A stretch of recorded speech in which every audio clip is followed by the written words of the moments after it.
A relatively positive picture on very thin trading, of course, in the Asian market. So maybe prepare ourselves for a bit of a range, low volatility, holiday thin trade. Sources tell us that Coforge is in advanced talks to acquire a majority stake in Encora. Nifty is open. There goes the opening bell, and it is a slightly reddish start. So many headwinds in terms of valuations as well as fundamentals. Because now there's an open offer which has come by from Motion JV Co, Stone Peak, CPP Investment Board. So, the regulatory overhang as far as the IEX refuses to die down. There's an anti-dumping duty which has been levied on R134A, which is a refrigerant. Delay of nearly a year, Zepto is now set to confidentially file its draft IPO papers. Today, that's on December 26th. In terms of the market that we're keeping an eye on, a bit more of a decline that we've seen. Well, it's a sparkling development that is taking place at Titan. The headline remains that while the mid-cap index is doing well, we have far more declining stocks versus the advancing stocks.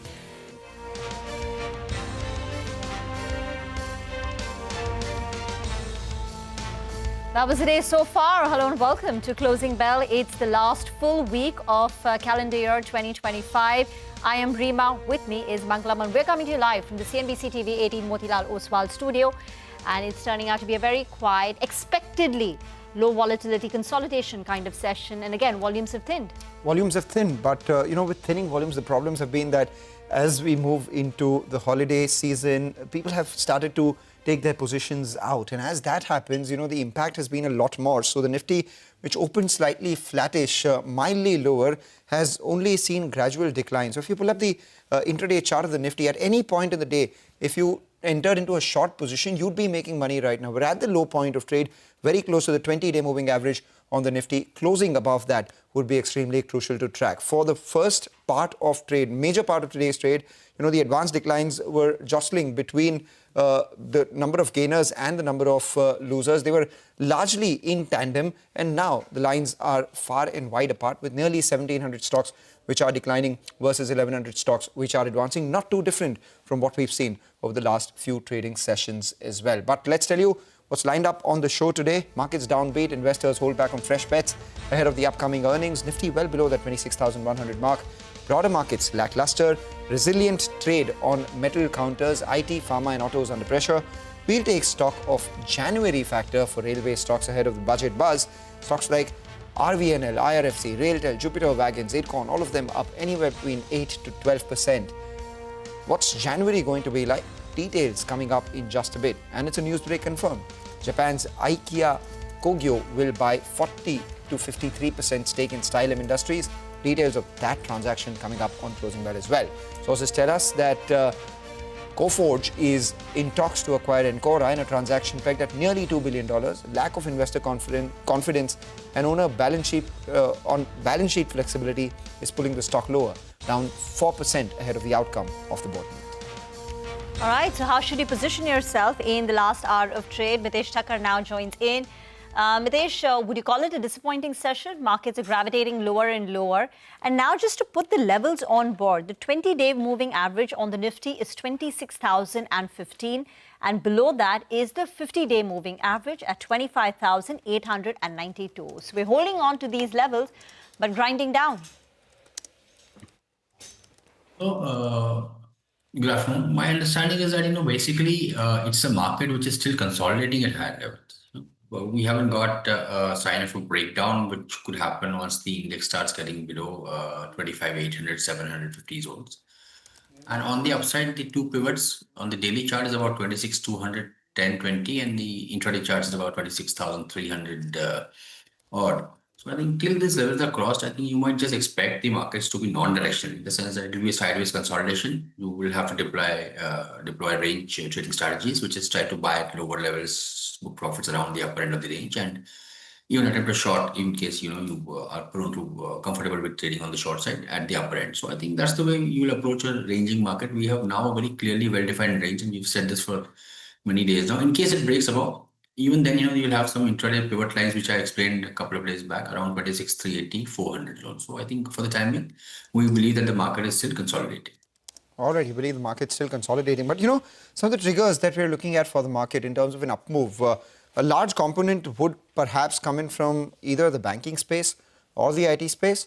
or the third one would be Reliance. As we speak right now, the Nifty Bank is unable to cross that 20-day moving average, below the 59,000 mark for that index, at the lower end of the range so far. The IT index too is putting some pressure, currently at the low point for that index as well. And if you look at Reliance too, that's been consolidating, grinding lower. So the intraday charts of both Reliance, IT index, as well as perhaps the Nifty Bank comes up, and that tells you that these big weights aren't moving yet, Mitesh. See, that's right. I think Reliance, if you look at it, the Reliance stock had actually rallied from 1350 odd levels to about 1580. And Mangalam, I made this point earlier also that there's an important weekly level. On the 12th of July 2024, we got a weekly closing of around 1586, 1587 on Reliance, and I think we are close to those levels. So we have not been able to decisively break above the earlier highs. Similarly, on the IT stocks also, most of them have rallied a good bit from the lower levels and now showing signs of pullback. So I think for the time being, as the heavyweights also, don't give a signal of continuation on the upside, I think it's best assumed that we'll possibly consolidate a bit more. Okay, so market's still very much in the range. IT is struggling today. The Nifty IT index is down 1%. And it's not just Coforge, which has slipped now to the day's low, 4.5% down on Coforge. But LTI Mindtree is struggling. That's down 2%. LTTS has a cut of 1.5%. Zensar, Emphasis, all down 1.5%. And even frontline IT names are downbeat. Tech Mahindra, TCS, HCL Tech, all nursing losses in excess of close to about 1%. Mitesh, Coforge is, since the announcement that the company is holding a board meeting today where they will consider a fundraise, the stock has been grinding down. It's down 12-13% since then. Has it broken down? It has. In fact, twice I considered, filing a sell call, but then got some other candidates. But the break below 1800 means that the stock in the short term has turned negative. Additionally, there's a confirmed news break that has come in. Japanese surface solutions major Aika Kogyo has launched an open offer to pick up 40% or higher stake in Stylam Industries. Between 40 to 53% is what they can own. Rachna joins in with details on that one as well. A busy day, Rachna. This is a CNBC-TV18 News Break confirmed. Japan's Aika Kogyo will acquire a significant stake in Stylam Industries as a strategic partner. Now, this could be between 40 and 52%. This also marks yet another high-value Japanese FDI transaction in India, reinforcing the steady return of Japanese capital into Indian manufacturing. Importantly, this transaction has been in the works for some time. CNBC-TV18 had first reported it last year that Stylam was in advanced discussions with a Japanese strategic investor with negotiations spanning valuation, control rights and long-term expansion plans, pretty much what a deal is made of. Now, under the proposed transaction, Aika Kogyo will buy 40% to 53.12% of Stylam Industries. The deal size is pegged between 1,530 crore rupees and 2,038 crore rupees, with shares being acquired at 2,250 rupees per share. The acquisition will trigger a mandatory open offer at the same price of 2,250 rupees per share, providing public shareholders with an exit opportunity. Now, strategically, this partnership is expected to be mutually beneficial. For Stylam, the entry of a global chemical and materials major brings access to advanced resin technologies, deeper product innovation, and access to international markets. For Aika Kogyo, India offers scale, cost-efficient manufacturing and exposure to a fast-growing construction and interior designing market. In terms of control and governance, Aika Kogyo will have the right to nominate up to 8 directors on the board. The chairperson will be an independent director recommended by Aika Kogyo, while the existing promoter group will retain the right to nominate 2 directors. Aika Kogyo will also have the right, though not an obligation, to acquire additional shares in the company, indicating a potential path to deeper control over time. Overall, this deal adds a growing list of Japanese investments in Indian manufacturing and comes just a week after the Shriram Finance MUFG transaction, highlighting renewed Japan Inc. interest in India's long-term growth story. All right, thanks a lot for that. 2250 is what the price is. Before that, the stock had seen a bigger rally and now down almost 129, 130 rupees. 2170 is where we are at Stylam. TR Choksi FinServe's Deven Choksi joins us now. Deven, good afternoon. Do you track Stylam? Do you have a view on this development on this counter? Hi, Mangalam. Good afternoon. Well, we don't track Stylam directly, but I think overall building materials segment in which I think Stylam operates, a few companies therein I think we definitely look at. And I think we believe that this particular transaction, which is right now, I think one has seen the filing. I believe this particular transaction seems to be, clearing a lot of what you call, the hurdles for the company as a whole. I think there have been, the dispute among the promoters, and I think that gets cleared out. The Japanese major is basically buying, though it's a small company compared to sub 4,000 crore market cap, but Japanese major is buying out this particular majority stake in this company. They are into the premium laminates segment, and vis-a-vis the others in the industry, they have been relatively in a better category as far as the margin is concerned. So from a perspective of looking at this company, I think this is a good development. Whether the valuations are fully justified, I don't know. I feel that they are small companies putting at a relatively higher valuation. Not completely sure about if one wants to put more money behind it immediately at this point of time. Got that. Stock is seeing a bit of profit booking. They may stay on. Railway stocks are on fire today. Most of them are doing well, whether it's IRFC, RVNL. Hormus has now joined in, and he's collated some interesting data to put into perspective the January seasonality factor for the railway companies. Hormus. It's been a fabulous last 5 days for the railway companies, almost negating the fact that 2025 has been an extremely forgettable year for all of them. And you take a look at the moves that you have had in this month, predominantly, of course, the last 5 days. The RVNL is up nearly 17%, IRFC is up 12, RailTel up 15, IRCON up 15. And this is possibly turning out to be the best month that they have had all through the year in 2025, courtesy of this 5-day up move that all of these railway stocks have seen. Now, what I mean by January seasonality is that every year before the budget in the month of January, most of these railway stocks gain more often than not. You take a look at IRFC and RVNL. Now, RVNL listed in 2019. If you take a look at the last 5 years, the stock was up 70% in 2024. It was up, and most of the other years, barring 2022,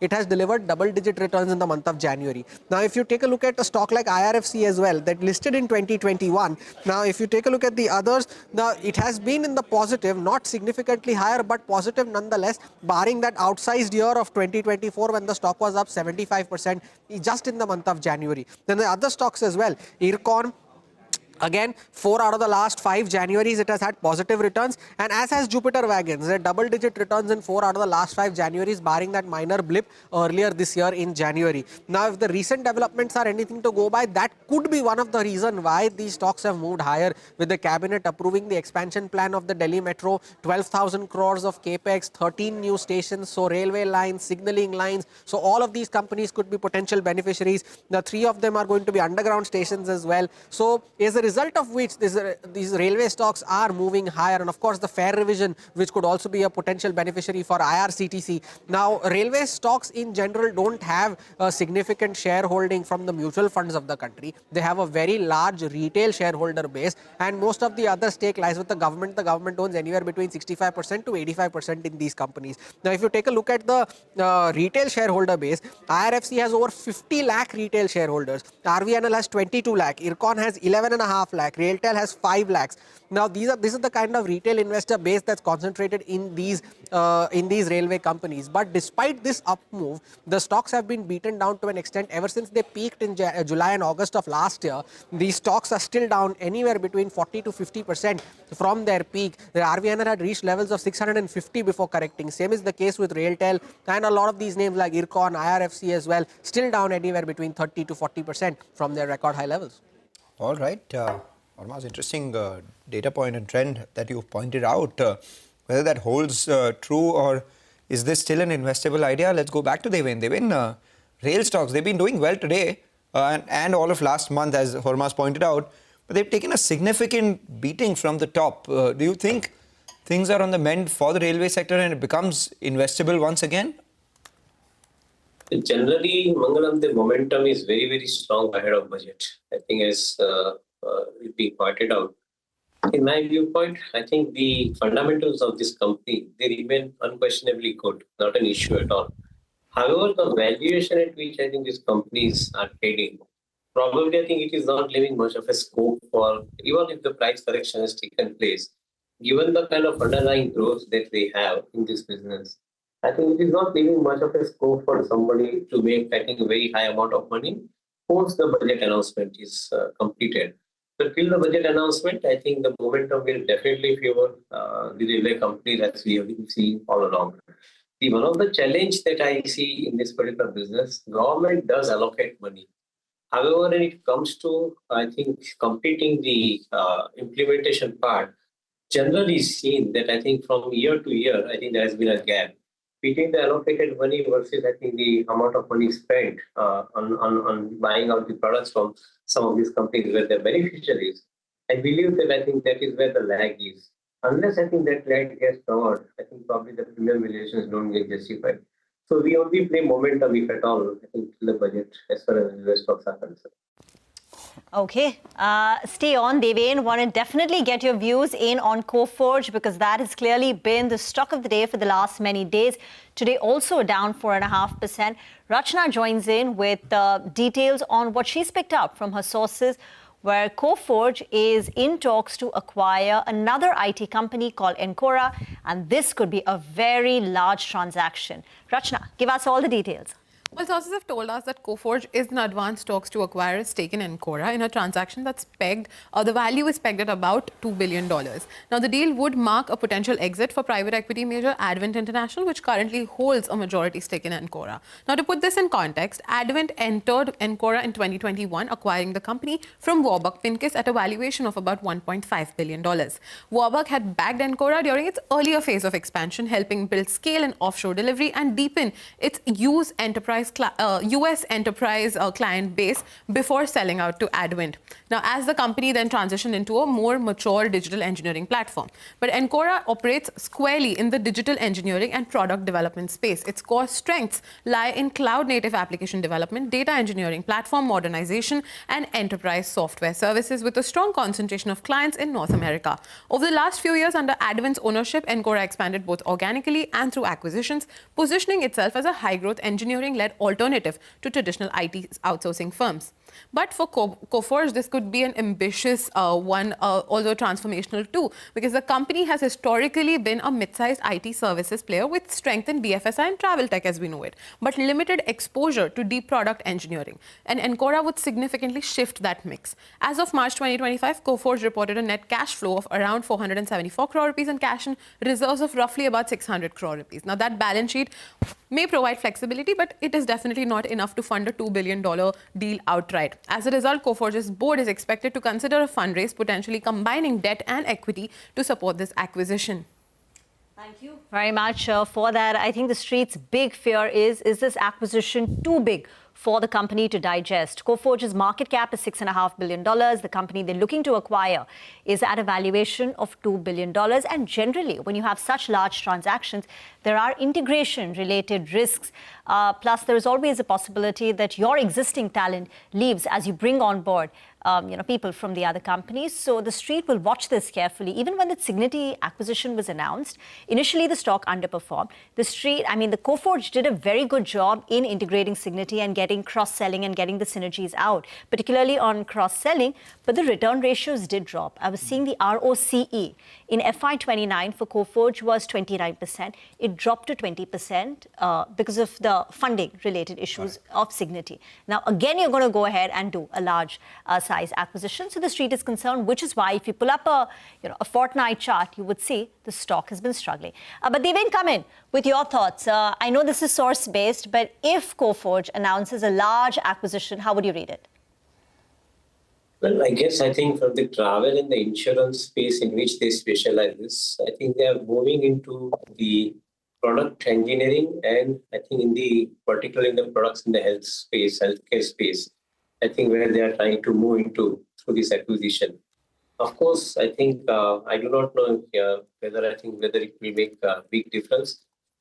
Getting the foothold in the North American market through this acquisition could be one of the possibility that one can see. And what kind of synergy it will build for Coforge, definitely I think not very sure about that aspect. So would wait for more details to come out before make any confident opinion on the subject. They do have a lot of, if it's Encora, and again, that's a big if, they do have access to a lot of tech companies like, Microsoft, etc. Yeah. So it gives you access to those high-tech kind of clients. All right, that's about a lot of tech, which I don't understand, but I understand jewelry, and that is something that we're going to talk about. Titan among the top Nifty gainers today, and it's an inflection point in the history of the company and also the industry at large, because over the last 2 or 3 years, everyone's been talking about the advent of lab-grown diamonds and whether the established players, etc., will look at entering the space at some point or not. Titan and the likes of Kalyan, etc., in the past, every time we've quizzed them about that, they've been fairly mum, or they've been tight-lipped about this. They said that they're monitoring this space, observing it very carefully. They won't reveal their plans, etc. And now it turns out that Titan's gone ahead and announced the foray into lab-grown diamond by this brand Beyond. What they'll basically do is launch their first store in Mumbai, and it is as recent as near as the 29th of December, where Beyond from the house of Titan will be launched, which will put out accessories, adornment accessories in the lab-grown space. The reason why it's Beyond, it's because it's accessorizing beyond eyewear, beyond watches, beyond ladies' bags, beyond saris. And they've been careful enough to not mention jewelry, value jewelry, because it's value fashion and not jewelry which is bought as investment, which is perhaps gold, etc. So that they want to keep sacrosanct with Tanishq, Zoya and Maya. They plan to add a couple of more stores in Mumbai and Delhi in the very near future as well. What it does to their overall growth prospects is something that we will visit 2, 3, 4 years from now. But what it definitely means is that large players are looking at lab-grown diamonds. That's now become a way of life and reality for the industry. And there will be segmentation now. Value fashion will come in from, lab-grown, Beyond, Carrot Lane, etc. In the case of Kalyan Jewelers, it will be Candier. So what we spoke about the other day, Zudioization of the overall industry. In Titan's case, it will be Beyondization, or in Indian Hotels' case, it will be Gingerization. So that value fashion market is something which is ballooning right now, and that's a big total addressable market, my sense is. You remember Trent had also entered into lab-growns. I think there was something called POM, if I'm getting the pronunciation. What happens to that? Because both are ultimately Tata Group companies. Well, I mean, there have been a lot of synergies in the Tata Group companies and a lot of different categories in the Tata Group companies as well. Titan had entered the apparel space where the Trent business has been there, etc. as well. And there have been a lot of LGDs in Carrot Lane itself. So the near term is more to do with Carrot Lane than, going to POM, etc. And that has been just one of the offerings that Trent does in their entire space. I don't think they've scaled it beyond the initial few stores out there. So we don't know the details on POM yet, but what we know is that if Titan's gone ahead and decided to enter this space with one store, companies like these, usually they're not going to stop. They're not going to stop. It won't be just a pilot project, because it's been 2.5 years. They've studied this market very carefully, and they've had investments in a couple of these lab-grown players in the US as well. So they've managed, to get that perspective from that level, from the international space. In the US also, anything sub 1 carat, all the smaller stones have, we've seen a lot of advent, at least in the adornment space as against the value fashion space, the value jewelry space. Got that. So, and it's been very disruptive, lab-grown diamonds. And Titan has finally entered into it. And, as Mangalam said, probably they're not going to stop with only one store. So every time we now quiz Titan, we'll ask them about how this lab-grown business for them scales up in terms of number of stores, in terms of revenues, the kind of margins they will make, and how will it compare with the gold jewelry margins. Devin, you want to comment on Titan? Well, I think this was the missing piece probably, in their entire portfolio, as I always wanted them to have one.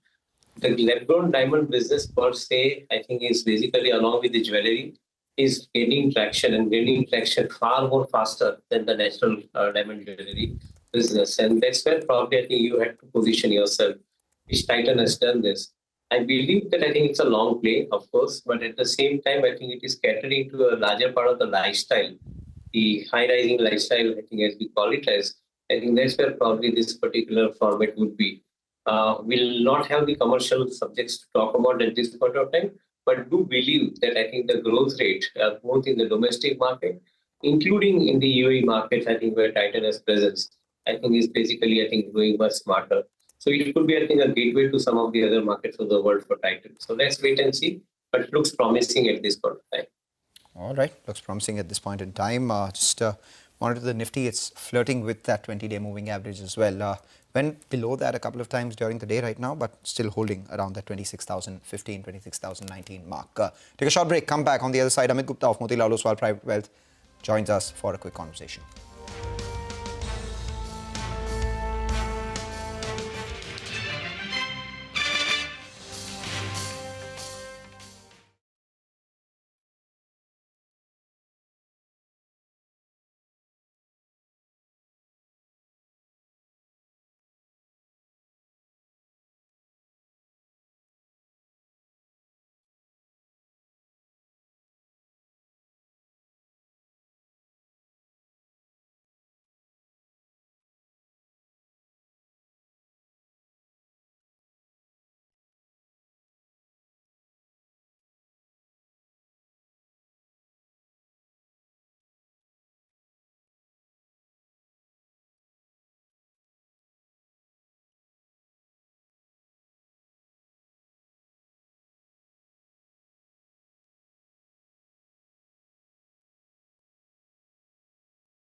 Welcome back. Still down about 0.5% on the benchmark indices. We've got about 30 minutes to go to call it a day and a week for our markets. The Nifty is holding on to 26,000 for now. The advanced decline ratio, though, the gap between the two continues to widen. We've got about one stock advancing for nearly two stocks declining. Amit Gupta, head of equities at PMS Motilal Oswal Private Wealth, is now joining in on the show. Amit, afternoon, and thank you very much for joining in. Season's greetings to you. So share your thoughts on the markets. You know, while the Nifty is pretty much at record levels, the broader markets have been struggling. More than half of the, NSE 500 stocks are well below their peak levels. So it's been a tough year for portfolios. As you look ahead into 2026, what would be the top three bets, the big calls that you're making? Yeah, so I think you rightly said for the last 1 year, markets, the broader market has been struggling. There have been few themes which have come out actually of late, but indices have performed relatively better because we recovered from the lows of 24,000 back to 26,000. But the broader market is still seeing that particular correction. So, and it has happened, I think, primarily because if you look at the Japanese bond yields, so they are almost at 1.9%, the 10-year Japanese bond yield, the inflation is 3%. So their real interest rate is negative. And that's where I think eventually when the interest rates are going to be higher there, I think the money, the reversal of this carry trade, which has been there for the last many years before, I think that continues to be there. So previously we had 20% of FI holding in our equities, which has dropped down to 16.5 to 17% now. So this is the painful thing which market has to face. But I think as we are moving towards budget, and because the government is likely to meet 4.4% fiscal deficit target also, our sense is that now the market is realizing that what happened in 2023 that the government capex themes started performing when the private capex was little jittery because of the global scenario. I think the same trend is coming back. All right, so government capex performing when the private capex is a little jittery. So the question is that when does private capex return, and as a result of which, when do corporate earnings return? So if you look at the SBI results, when the results came out, the commentary was that 11% of credit growth can go to 13%. They said that the green shoots of some private capex looks like. Our sense is all the new age technologies, whether you talk about the renewable energy, you talk about the capital market also, you talk about the electronics manufacturing as a theme. So there are some new themes in the market which are seeing the capex. So it is not that the private capex is completely absent. All these areas are seeing the capex happening. And I think this is where the growth is also there. So yes, they will come with their own volatility. For example, digital companies also, you are seeing capex happening in the digital companies also, but you will have to face the volatility also because sometimes the valuations go higher and market is not going anywhere. In that case, you will see some pressure also. So yes, these themes are high growth themes. Even auto ancillary theme also, I think, is a high growth theme. And eventually, you will see that the private capex is happening there also. So we have seen some auto ancillary themes going actually and expanding. Previously, they were more into ICE, they expanded to EV. And I think they are further expanding now because new batteries are coming up now with higher range capacity. So it's a good progress in that area. And I think recently we have seen some mining companies finally in India, they are going to have a very good capex. So it may not be majorly from private, but yes, PSUs are coming forward for the capex in the mining segment also.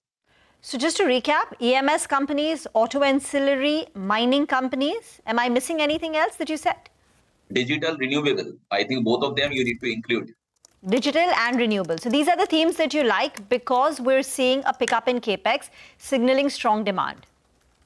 Absolutely. So I think it's happening across. You can see, yes, the stocks have declined recently. For example, the electronics manufacturing theme, right? They have declined. But we are seeing that they are going for inorganic acquisitions also. So you take the case of Syrma SGS. This is hardly 14,000 crore market cap company. And they have done an acquisition recently. And they are moving more into industrial electronics where margins are better. So once they are out of this particular recent sell-off because of some company-specific news, our sense is that they will get good buying interest because ultimately 7.5% of margins can go into double digit as you are reducing 20% of consumer electronics and moving into industrial electronics.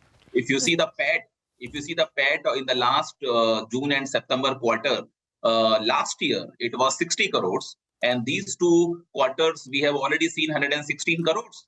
Keynes Technology, which used to be 42,000 crore market cap, it used to give 290 crores of PAT. So in that case, our sense is if Syrma crosses 200 crore of PAT in this financial year, then market cap expansion is bound to happen.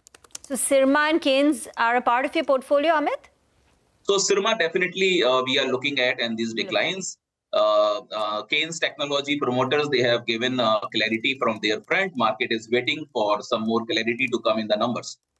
All right, market is waiting for some clarity to come on Keynes in the numbers front. Any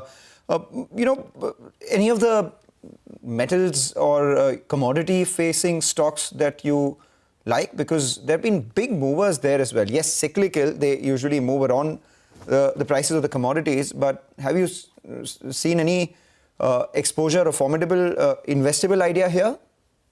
Yes, very interesting. See, our sense is sometimes the cyclical, stocks also needs to be considered. Yes. And this is the same time. So commodities, because the inflations outside also are going to be higher, people are moving into real assets. And we have observed that the metal and mining companies, they have done well, particularly the mining companies. In fact, the debt position is not there with them. And they are looking very aggressive. Government is looking quite aggressive for the critical minerals. When the world is getting, concentrated more towards their own, finally, the requirement of critical minerals has come out. And this is where you will see more expansion going forward. If you see the copper commodity, I think after aluminum and silver, we are seeing that copper as a theme is picking up now. there is a possibility of some deficiency happening. We saw the United Nations report also, where they are saying coming 10 years, more than 80 copper mines are required, and each copper mine takes 15-18 years to get operational.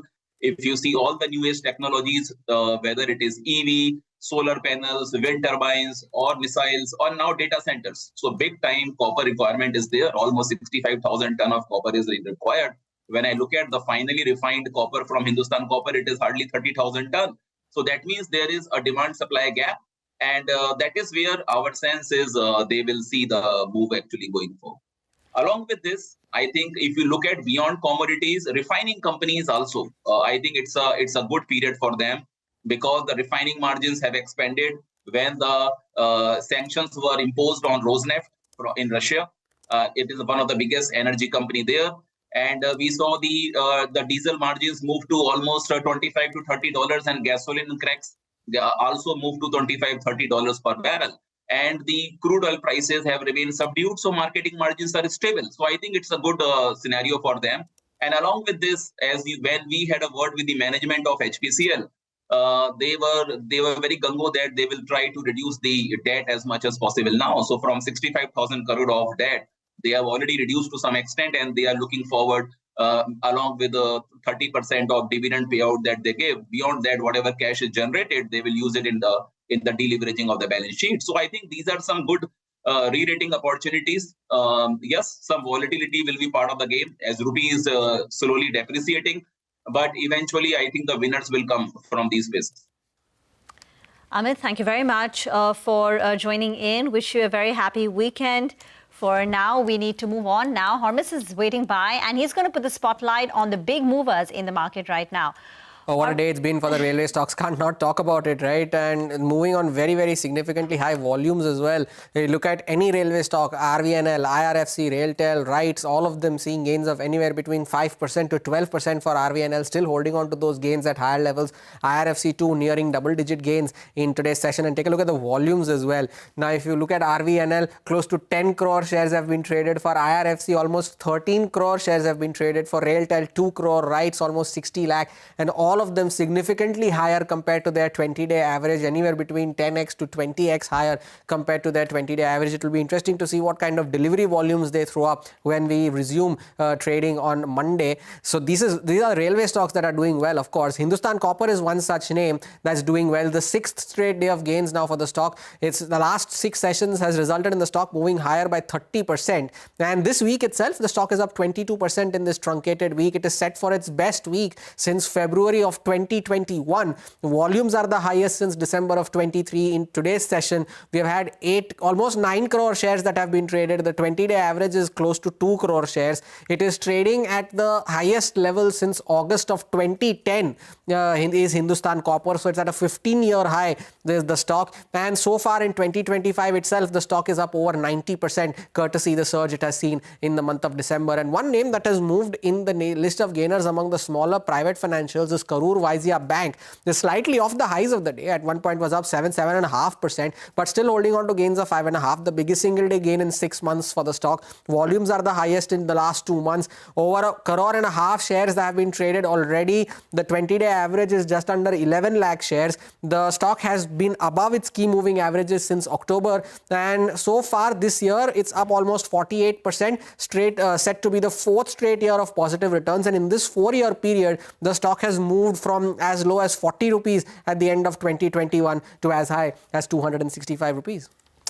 Right, Hormaz, thanks a lot for that. What we'll do is take a short break, come back on the other side, get you a check on what the dealing rooms are saying in our East Street segment.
Welcome back. There's been a bit of a pullback from the lows. The Nifty has managed to comfortably, defend the 20-day moving average as of now. So there's been a smidge higher from the lows, and that's been led by the Nifty Bank, which too has recovered a tad from the lows. But indices still have, been grinding lower ahead of the holiday and on thin volume. So good time to get in what the D Street chatter is from Nimesh. Nimesh, what's the insight today? Today I can sense a bit of absence in the dealing rooms as well. Truncated week, next week is going to be even more challenging from a presence points of view. But clearly today the volume is on the lower side. But the good part is this week, there was a lot of traction in the broader market names, and so is the case today as well. So while the Nifty is on 100 points, that's not the case as far as the broader markets are concerned. A lot of outperformance could be seen in the broader market names, and that's the trend which is likely to continue till the year end. Might be a bit of NAV propping as well, but that's the case today. Technically, there is a resistance at 26,250 in the upside, and that's playing out for the last minute days on the Nifty. From a sector point of view, surprise, but the railway stocks continue to outperform and do really well. No specific triggers or no specific institutional buying as well, but there seems to be a bit of momentum in the railway names in the last couple of days. Other few sectors which stands out today is metals, which is again backed by some of the fundamentals because the underlying assets have been strong. And the PSU basket in general has done well, which includes the railway names as well. So that apart, it's a thin volume day and participation is lower compared to last minute days. Okay, did you manage to get any stocks which are buzzing where there is some interest? Yes, Rima. So you'll hear a couple of stocks. I'm going to highlight a few names which might get turned out in the days to come. So the first name is Timex. That's been buzzing in the last couple of days. In fact, remember in June, the promoter the parent did an OFS of 15%, and after that, you've seen a bit of an outperformance in that name. My sense is there could be another large block in Timex very soon. The parent entity now owns 51%, and there is a very high likelihood that they will bring it to 51%. So there could be a 7-8% block in Timex in the days to come. So that's the first name. The second name is GMDC. That's been buzzing and has actually recovered from the recent lows. After the kind of correction we saw in that name. Off late, you've seen a bit of volume also picking up, and my sense is that one large domestic mutual fund has been an active buyer in GMDC in the last couple of days. The third name is Nazara. It was part of my charter list a couple of days back as well. I do anticipate that there could be a few acquisitions on the card, but there could be a large block as well in Nazara very soon, and there could be a clean out trade from a leading domestic mutual fund. So that mutual fund could finally exit in Nazara very soon. And the last is Rain Industries. No specific news or a trigger, but off late you've seen a bit of outperformance in Rain Industries as well. At these levels, again, my sense is there is some bit of HNI interest back in that particular name, and hence a bit of outperformance in the last few days in Rain Industries on the back of HNI buying. Interesting list as always. Thank you for scouting for these. Moving on now to the F&O trends. Mangalam is now joining in with the latest. Well, if you look at the market, it's grinding lower. It's closer to the lower end of today's trading range so far. But the good part is that despite the Nifty Bank and the mid-cap index being in the red, we've managed to defend the 20-day moving average on the frontline index. So the Nifty 20-day moving average is 26,015. The Nifty is above 26,040 right now. So good 20-25 point bump up is what we've seen from those crucial technical support levels. But in the broader end of things, the advanced decline is still much in favor of declines. And it's been led lower by a couple of these IT-related names. So Coforge being one ahead of fears of that large acquisition, the impact that could have on its balance sheet. HFCL is the other one. IEX concerns, reports of regulatory concerns coming in has that stock lower by almost 3%. And, the option writers are expecting some sort of resistance to stay above that 26,150 mark, even though there has been support at lower levels. So 26,100 call writers, fairly active, have completely eaten that premium 80 rupees of the 120 that there was yesterday, currently trading at around 50 rupees. So 26,150 to 26,200 still is an important resistance as we move into the expiry week next one. And at lower levels though, 25,950 to 26,000 is important support zone because that's where the action is in the puts. 26,000 puts have been fairly active. The brief decline that happened in the market, moments ago was largely on account of panic selling by the 26,050 and 26,100 put writers as well. So let's see where that support comes in now that the markets navigated that panic and held on to the 20-day moving average. Thank you very much for that. Mitesh is back with us for a few last 15-minute calls. Mitesh? Yeah. So I think very clearly the market, as we discussed, isn't giving you a directional bias. So we'll take one BTSC and one STBT. On the BTSC side is Nestle. Keep a stop at about 1260 or levels, and maybe 1290, 1295 could be the area which the stock can hit in the maybe tomorrow, day after, this Monday, Tuesday. And Oil India is on the negative side. Keep a stop at about 406. Look for targets of 396 to about 385. Nestle sell Oil India. That's two trades by Mitesh. But moving on now to Castrol. Stock was higher by 4-5% in Wednesday's trade, following Stonepeak acquiring at the parent level shares of Castrol from BP. Now they've launched an open offer for the Indian shareholders. So Sonal joins in with the details. Sonal. Well, yes, the open offer for Castrol has been announced, and this time Motion JV Co, Stonepeak and CPP Investment Board, they'll be acquiring 26% stake via an open offer in Castrol India, the listed entity. And this comes in after British Petroleum or BP announced to sell 65% stake in the global entity to Stonepeak on Wednesday. The open offer price is at 194 rupees a share, which is at a 2.5% premium versus the Wednesday's closing price. Open offer will be key to track because there are big investors in the company, the Indian listed entity.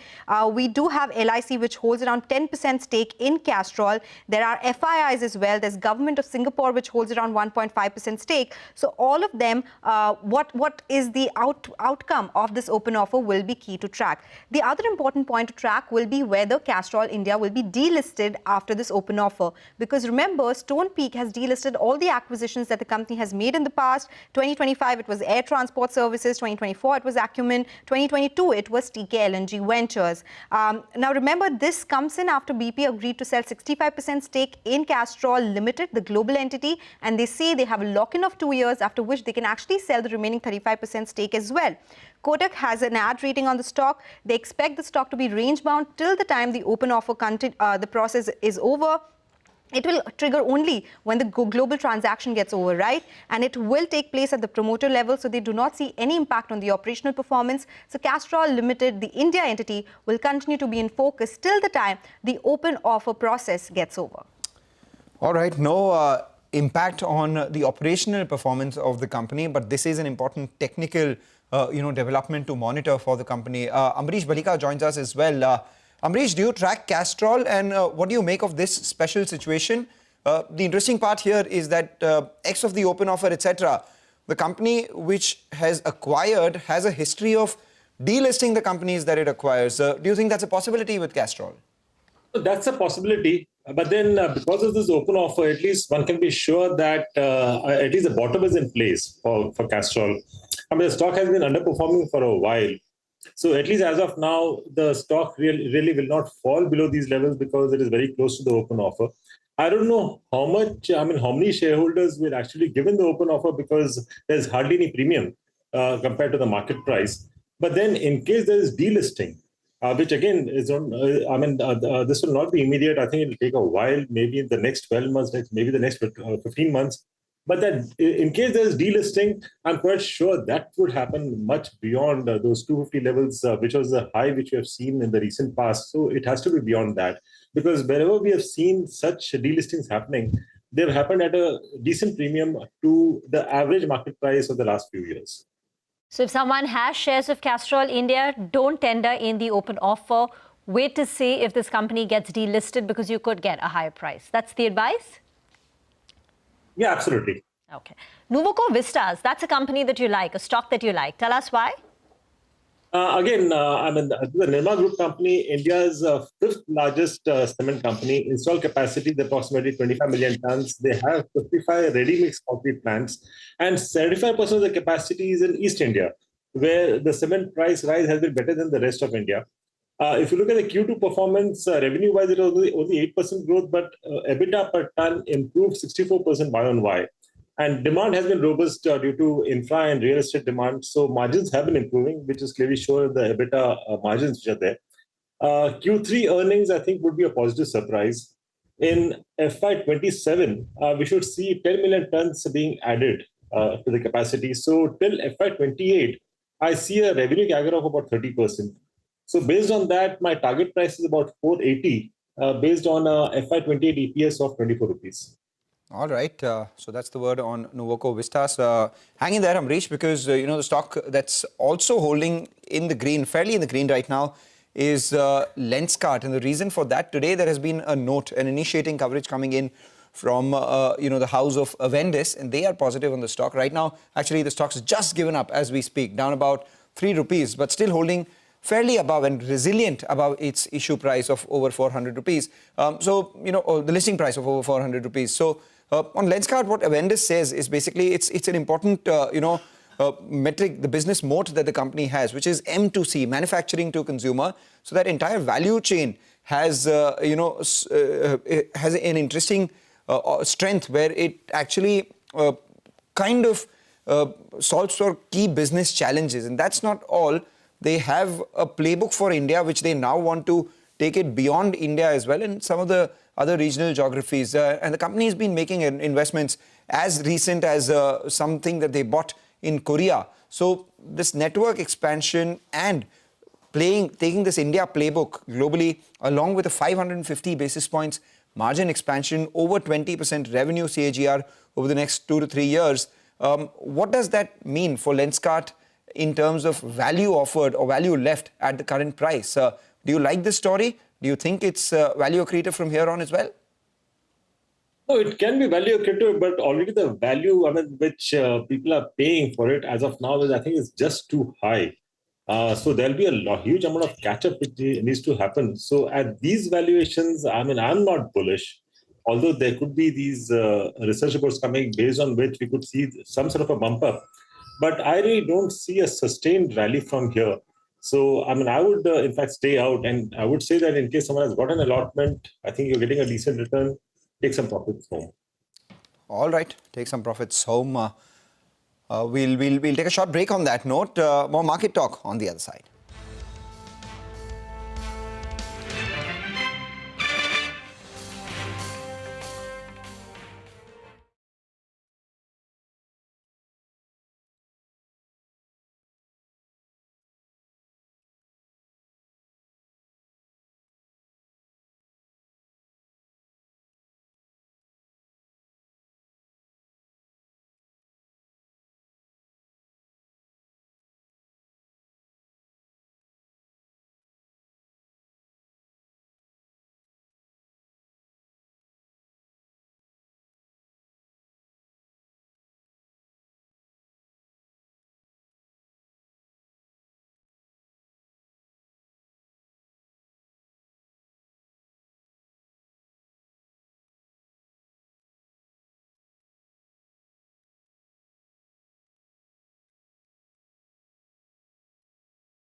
Welcome back. About 5-6 minutes to go before we wrap up trade. VIP is now grinding to the day's low, 5.5% down on that. Ambarish, do you expect a turnaround with multiples PE in place as the promoter of the company, or would you go with Safari if someone has to play the luggage theme? See, I mean, I would go in for those companies where the management is strong, management knows the business, and from that point of view, it would be Safari. Because whenever we have seen a PE supporting a strong promoter, then I think things work out very well. But where a PE takes over the management and wants to run the company, in such cases, I would be skeptical. So from that point of view, I would stay out of VIP. I would prefer Safari. Example in which where the PE took complete control as a promoter, but the business struggled. What comes to your mind? No, in fact, investors are supposed to be investors. They could be guiding, but it's a completely different ball game. Investing and running a business. I think you ask any businessman or any investor who's trying to become a businessman, I think you'll get the answer. All right. There's an interesting one out there. But, do you think Safari itself counts as an investable idea? Because the revenue growth has been over 21-22% over the last 5 years on a compounded basis. The EPS growth has been 35%. The stock price growth itself has been close to around 54-55%. So a lot of the multiple re-rating after an earnings growth has taken place. Incremental share, do you think, accrues to Safari or some of the large D2C players?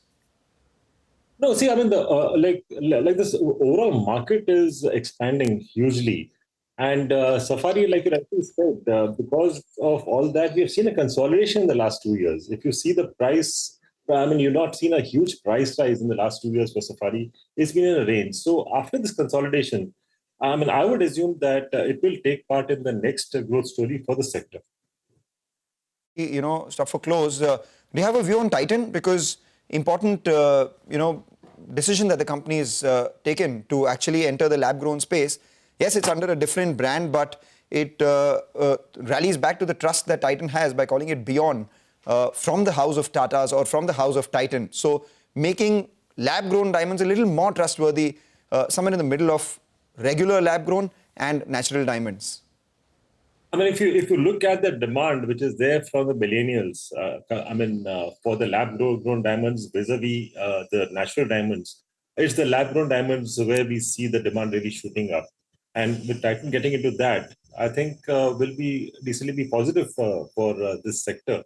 And at the same time, looking at the sort of valuations which Lenskart is getting, I think that will also get rubbed off against Titan as far as their eyewear is concerned. So from both these points of view, I think Titan would be a better bet. Ambarish, if Coforge does announce that acquisition of Encora for $2 billion, would you read it positively or negatively? So in fact, Coforge, I don't track it very closely, so it's a bit difficult for me to really comment on this. Is there any mid-cap or small-cap or large-cap IT stock that you like at this level? As of now, I would say may not be directly IT, but something like a Root Mobile is something which I've been recommending. Basically, the stock has also corrected well, consolidated at lower levels. But now, if you look at the cash generation, I think that's the core strength of the company. Operating cash flow conversion is about 82% of EBITDA. And if you look at the new generation products, that's been contributing more to the revenue, and the margin improvement is actually coming from the new generation products. So I think after this correction and consolidation, I think it's just right for the next move up. Expecting a 15 rupees EPS for FY27, and for something like Root Mobile, I've got a target of 885. Remember in the past, you used to like a couple of these rail names. They're buzzing again today after some correction in the first 11 months of this year. December's been decent for them. Is there anything that you like now?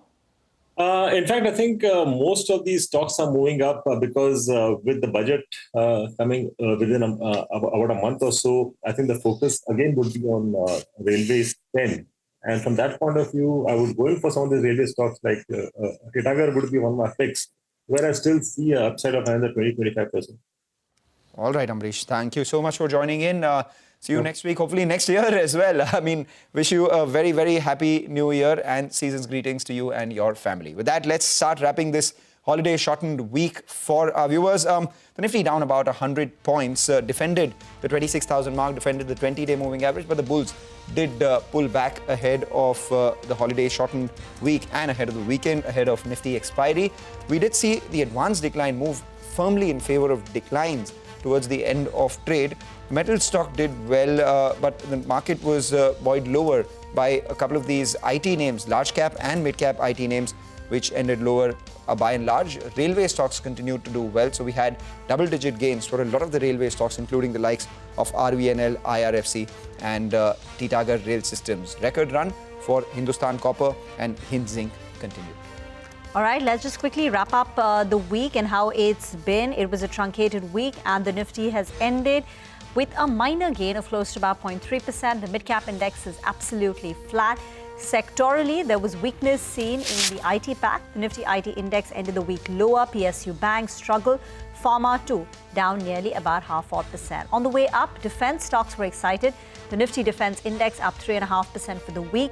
Metals continue to see buying. The Nifty Metal Index up nearly about 2.5%. Some individual